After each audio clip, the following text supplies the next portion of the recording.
Hello, everybody, and welcome to another episode of Every Day's a Train Wreck. I'm your host, Marley Major, and I have on the podcast today Chris Bae. And ironically, he lives like, 3 blocks from me, okay? I'm not going to kill too much of it. I'm going to let him tell you a lot of this story. But I pass his mom walking with her dog. We have 2 Great Pyrenees who are nightmares. And every time I pass on my walk, this poop stand, I don't know what else to call it, okay? Chris is going to tell you all about it. But the entire neighborhood, as far as I'm concerned, revolves around this poop stand. So you guys are in for a treat. Please welcome Chris Bae to the show. Chris, say hi and tell us the story and what it's really called besides the poop stand. Absolutely. So in 8th grade, I needed a project for my community impact project class that I had. And I was really procrastinating. My mom was getting really pissed at me for not thinking of my idea. And so I thought that, hey, a lot of people walk around our house and the whole neighborhood uses that loop. And so we were thinking the best way that we can help out, at least for our community here, is maybe building a dog waste station. But since we were really running behind on time, we were kind of scrambling how to start the process. So we just used a bunch of different wood scraps that we had in our garage. Basically anything. I think there was parts of mouse traps. There were parts of other rulers, broken pencils, and it was just made into this dog waste station that we painted in Dalmatian dots to make it more appealing to everyone. And that's where we set it up. And that's how it all began. Well, okay, so I'm going to need to somehow share this on the show notes because I've taken the photograph of this, I don't know how many times, and I keep putting on my, we have this like project management board, and I keep putting on there and then marking for my team, book poop kid for podcast, right? So that's like to me or to my team, you're poop kid, but sorry about that. But I'm like, and they're like, what is the deal with this? And I'm like, this kid is freaking genius. I was like, of all the things that anybody could come up with, this actually serves a purpose, solves a problem, like everything you would want to do in business, let alone for a community. So I'm going to kind of give you a little bit about my perspective and take on it. And then I'm going to have Chris give you a little bit more about his. So first of all, it does not look like it's made of scraps. If I had to guess, I would think literally like Home Depot manufactured these. Okay. I think they should. I don't know why they don't. It's a stand that's like, I don't know, Chris, how tall is it? Like 4 feet, maybe 3.5 feet tall? Yeah, about 4 feet. Okay.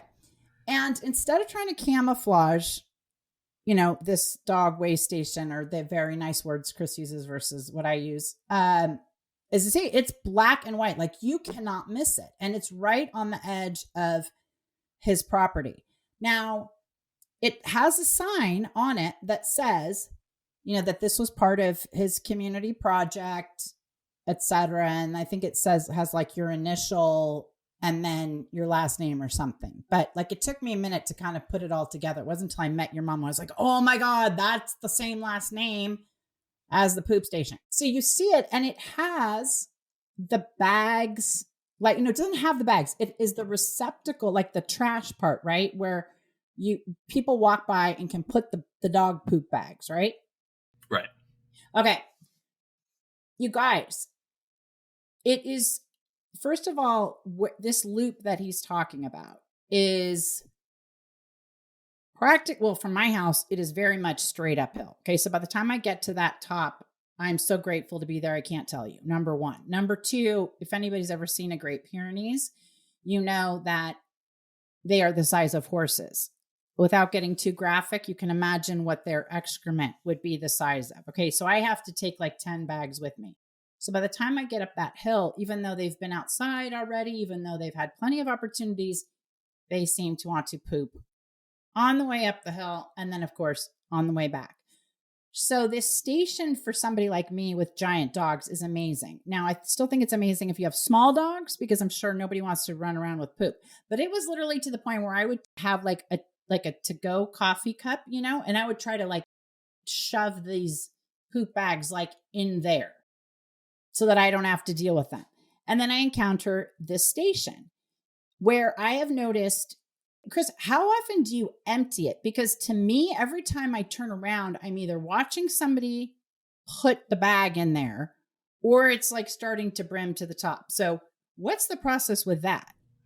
Yeah, normally we check it every 2 weeks, but I feel like now we should do it a little more often, seeing how every time we do it, yeah, it's filled to the brim every time we go clean it. And it just seems like we're getting more and more supply every single time. Yep. So I normally we check it 2 weeks, we clean it, we take out all the dog bags. We'll also like replenish the dog bags up top, Oh, and then that's right. It we'll does have the bags. Okay, got it.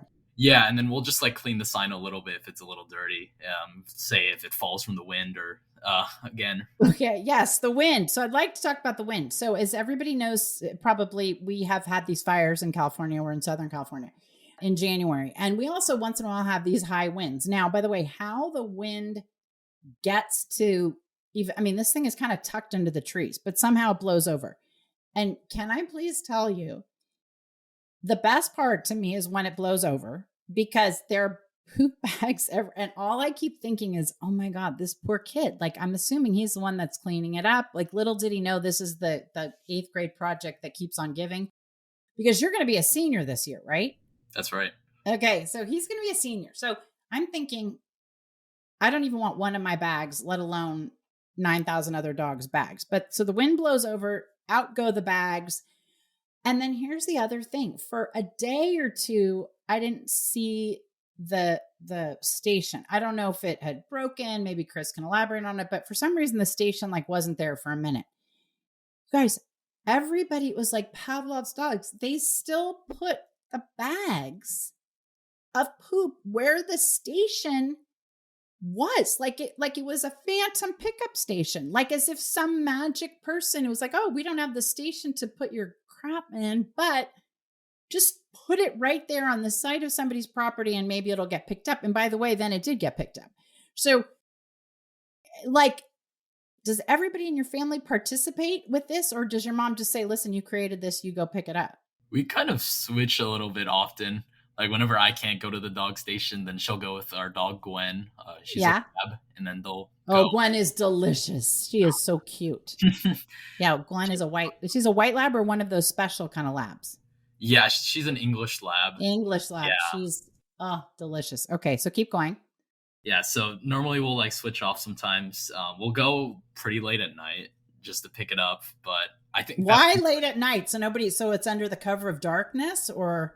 Yeah, a little bit. And so there's not like anybody walking and they just see us using Febreze to clean the dog waste station, or see us in gloves and all this like hazmat suits just picking up dog poop. Oh, this is okay. So we're going to have to do a follow-up story that's going to involve like a reel or something for Instagram of you guys in the hazmat suits. And by the way, I'm desperate to do a podcast interview with somebody who is willing to do it under the cover of darkness, like with the shadow, and like a voice altering voice. So like one of those machines, because I think it would just add to the intrigue. So if that appeals to you at all, let's consider it. But when the thing was gone for a minute, first of all, do you know why it was gone? I think we were fixing the sign because I don't know if you noticed, but I think we changed the sign a little bit. We added. Yes, I was going to say you changed the sign a little bit. Yes. Yeah. So that was actually a whole different thing. So what happened was we had made a new sign. We were just about to fix it. So we grabbed the dog waste station. I had to carry it. I think it's about like 20, 30 pounds. Oh, it is a substantial. Heavy. That's what I'm saying. That's why I thought Home Depot made it. I didn't think this was some craft project. So keep going. Right. So it's about 20 pounds. So we were carrying it back home, and it's actually on the other side of our house. So we have to carry it all the way across to our gate. Yep. And so that's just 20, 30 pounds I'm holding, sometimes even with dog bags in there. And so I was taking it home, and we were going to get rid of the old sign. We were about to print a new one with FedEx, but then my dad left it on the side of his car. And so driving off, he didn't know that it was still on there. And so we have no idea where it is. And no. We had to wait, I had like no idea the layers to these stories. Okay, keep going. And we had to wait probably about a week just to print another one. And so that's why it was gone for that amount of time. But now it's back, the new sign, and everything should be okay again. Okay, how upset was your mom? Because that's what your mom seems to me to be very compulsive, and like a great mom. So was she a little challenged with her husband or no? Oh, yeah. Oh, yeah. I have a feeling all hell broke Because loose over there. we probably spent like a day thinking about where it could be because we knew Oh, we printed it. We knew we brought it home, but we just weren't sure where it went. And then okay. when we figured out it was on this trunk of his car and it fell off. Okay, there you go. And have you guys gotten any other comments or like has anybody else does anybody else in the neighborhood know that you guys are the ones behind it?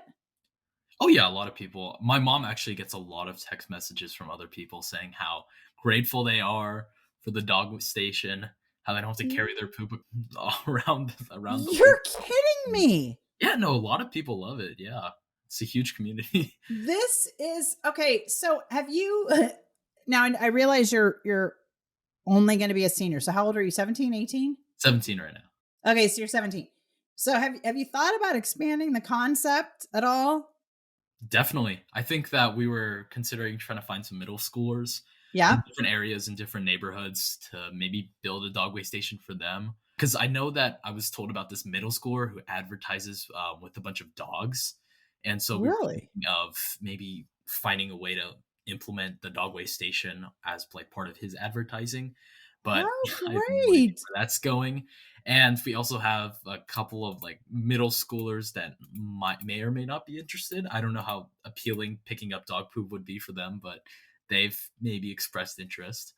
Well, maybe you could have this could be sort of like maybe they could build it and distribute it and they could learn how to manage the poop picker uppers, right? Right. I mean, that's a whole other level. I mean, yeah, honest to God, I don't know if I said this to your mom or not, but so many things to me revolve around monetization. I was like, you guys have a freaking QR code there that says like, please Venmo Chris for this genius idea, or like a Buckster situation, like please pay what you can to, and then we'll have a neighborhood block party or something.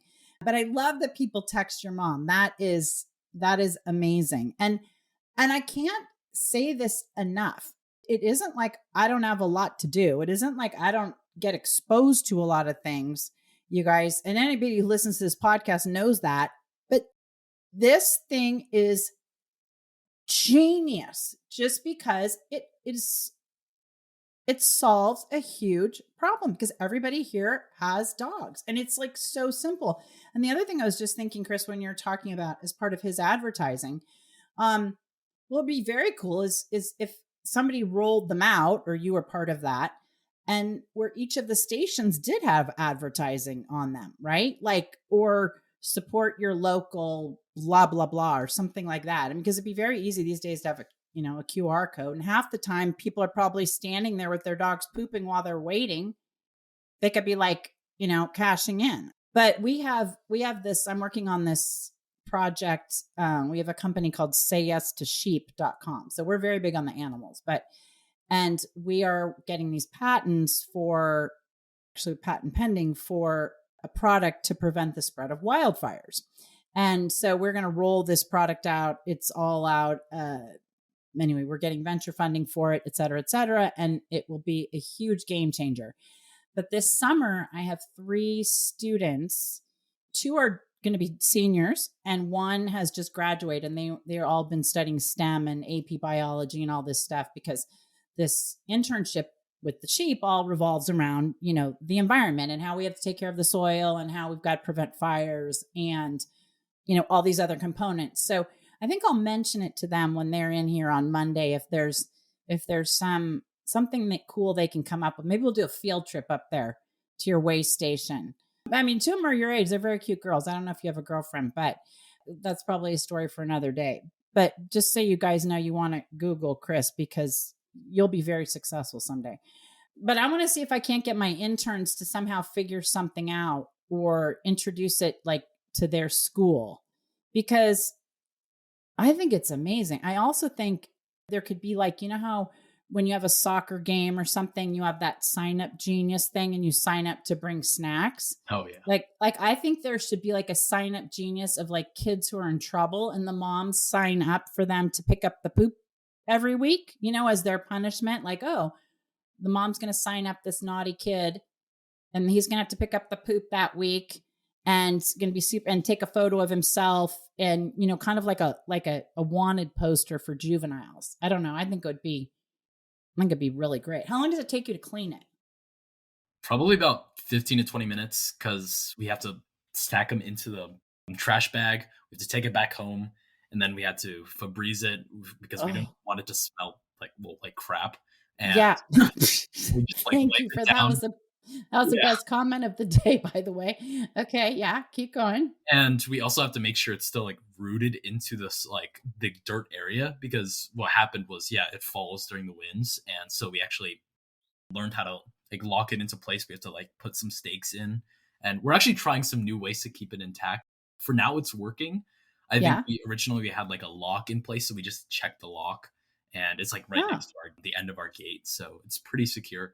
But that all takes about 20 minutes, and then we just go back and then make sure Gwen pees, and then we just we always go with Gwen. It's like a little walk for her. There's so many places I can go with this. Now, was part of the reason you picked this as your project because you're like a dog lover, or were you just like, no, I'm desperate for a project? Oh, I was definitely desperate. I spent a whole semester trying to think of what I should do, and then I just could not think of anything because everyone was doing these tutoring projects. They were doing all these STEM related. Even one kid was giving away sports equipment. So I was like, how do I compete with this? This is. I mean, well, you're at a very competitive school, right? I don't know. I mean, you're at a very competitive. I mean, so these kids are very smart. So Right. I'm not surprised that they're not slacking. I mean, did you guys get graded on the project, or was it just like you had to check the box to say that you were doing it? It was a class, but you had to present it to the STEAM and Service Fair, which means that you actually had to put in the work for it, which is something I didn't really know or want to do for something like the tutoring service. And what's actually funny is that even though we did ultimately complete the project in time, or just in time, STEAM and Service Fair. I didn't. So basically, 40 of the 50 kids got awards, and I was one of the 10 who didn't get a single ounce of recognition. What? I think a lot of people were like, "Who the hell is this kid talking about crap?" I don't think they cared about it, and so a lot of kids, they got this recognition of honor, Oh. first place, second place, third place, and Oh, well, you are our first place on Every Day's a Train Wreck podcast. I mean, you are up there with Tiger King. I mean, that's a Netflix blockbuster, and that is ridiculous. Who are these people? I want to go after these people and be like, what kind of judges are you? What idiots they are. How could you not get any kind of that is, yeah, who was it? What city was it? Was it for the city, or what was it for the school? It was just our school, so it was just a bunch of random representatives as judges. And oh, they're stupid. Yeah. I'm sorry, they are really stupid. Okay, well, I mean, it's genius. Now, out of curiosity, what was the one that won first place? I think my brother actually. No, come on. So your brother gets first place basically, and you get last place. Okay, what did the brother do? Well, he did the tutoring service things. And who was he tutoring? Wasn't he? How old was he? He was in 8th grade. I think it was with elementary students on Zoom. So this kid is tutoring elementary kids on Zoom. And he's 12 or something. I think that's what the idea was. It was this Zoom program, and a lot of middle schoolers could just tutor elementary students. That was. Oh my God, what do they even tutor? I mean, okay, wow. And so did he keep it up? Did he actually tutor them? He kept it up for the project, and I think afterwards, everyone. Well, I guess a lot of people just gave up on their CIP projects. I think they were mainly doing it for the grade because what the class was basically. You would take one class out of the week for your science classes. So we had one science class every year, the whole year. Yeah. And what that meant was this class was really just a participation. You just get it done. So I did get an A in the class, but I think the culmination of it was the Seaman Service Fair, which a lot of times I think they recognized a lot of the ones where it was just pretty standard, like the tutoring, like giving away sports equipment. those ones, and I think a How lot of the more unique and nuanced ones got, pushed to the you side. think this isn't unique and nuanced? I've been all over the world, literally all over the world. I've never seen a poop station in my life. And I'm talking in any of these countries that are like all about this kind of stuff. I've never seen an eighth grader put together a Dalmatian flavored poop station and actually maintains it. Cause you're a senior and you did this in eighth grade, right?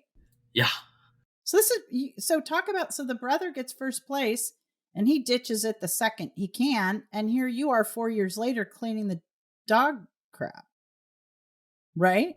yeah. I could not explain it to you. I just the judges were very particular, I suppose. And they weren't the Siemens judges, they were the school judges. They were a combination of the school judges and like some juniors, I think. They were Oh god. judging it, and yeah. Well, they went around different stands and they were like asking questions, and Wow. Wow, I love it. You know, the other thing too is that I was just thinking is from the business perspective is if let's say somebody wanted to like these middle schoolers wanted to help or get involved. I mean, it really could be a program where even like a nonprofit or a company or something sponsors 5 of these stations, and then employs the kids to do the pickup and cleaning. And I mean, I would put my kids to do that. Hopefully they're not listening to this. They probably are because my daughter, when I told her, I was like, oh, that station, like we were walking the dogs. And then I said, that's the kid. He lives right there. And she's like, that kid goes to XYZ school. Like, I think I know him. And I said, well, he's going to be on my podcast. And she was like, I said, I'm going to text the mom and make sure he gets on the podcast. And my daughter was like, don't you dare.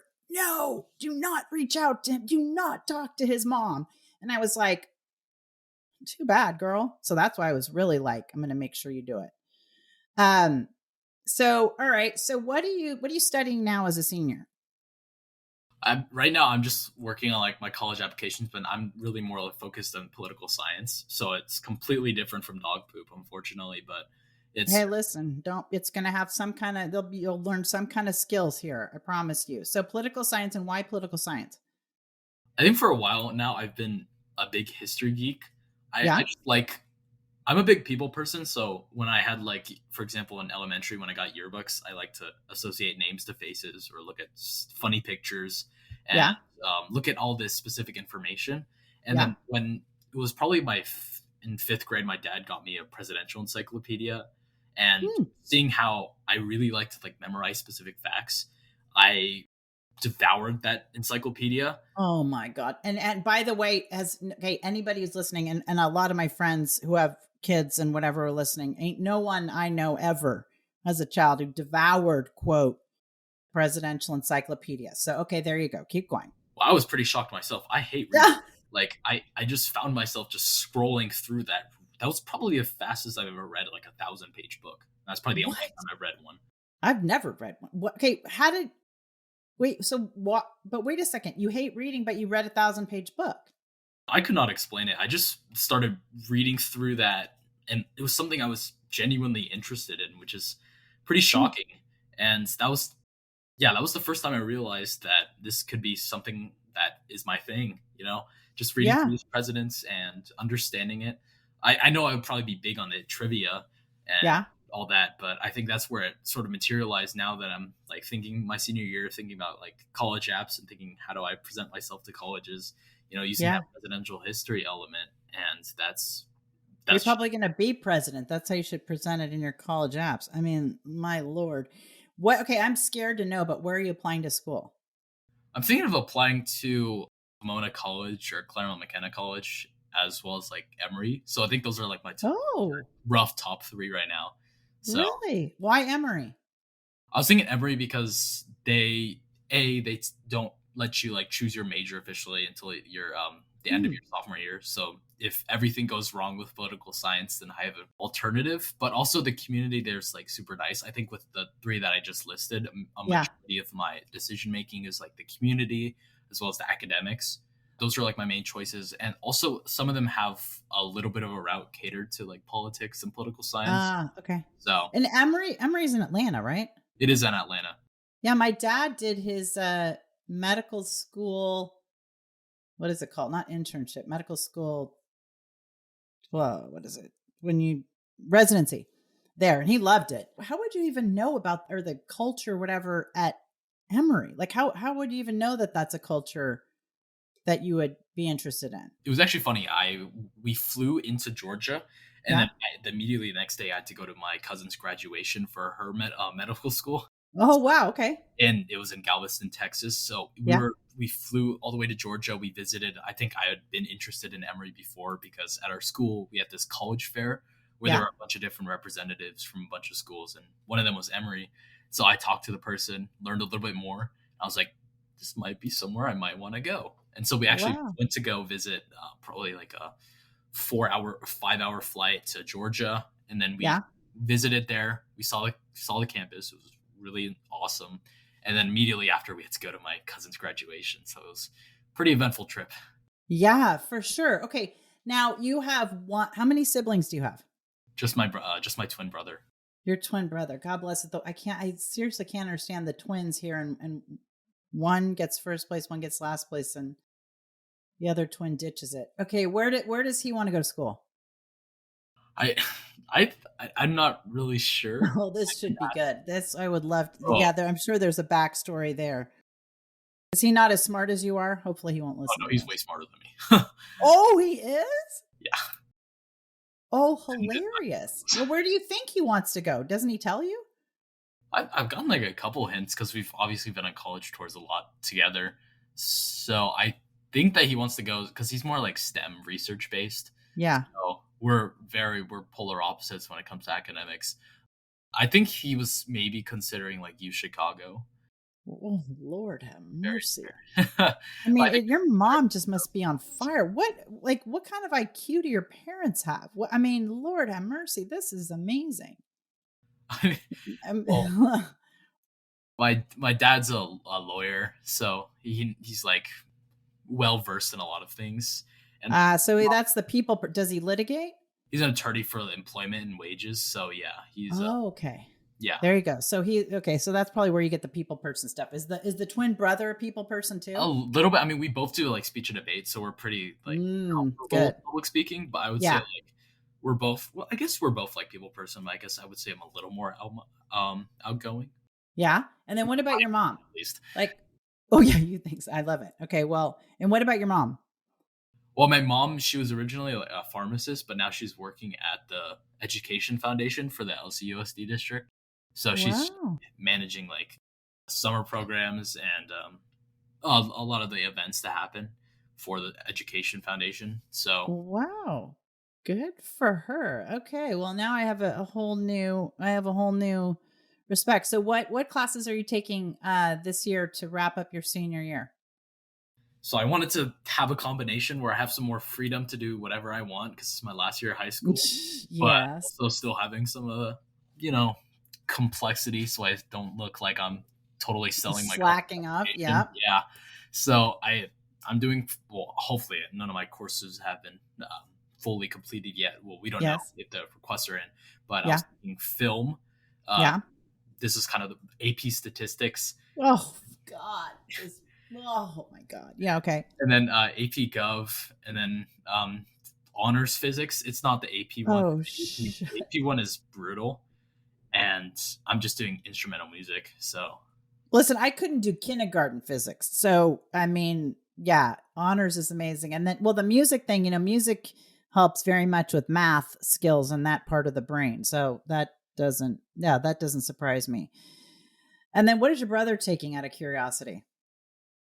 I think he's taking the AP physics. Wow. Jesus. God love. I mean, oh my Lord, I should just go over there and like look through your windows and try to get some, good juju in my brain here because you guys are way too smart up there at the top of the hill.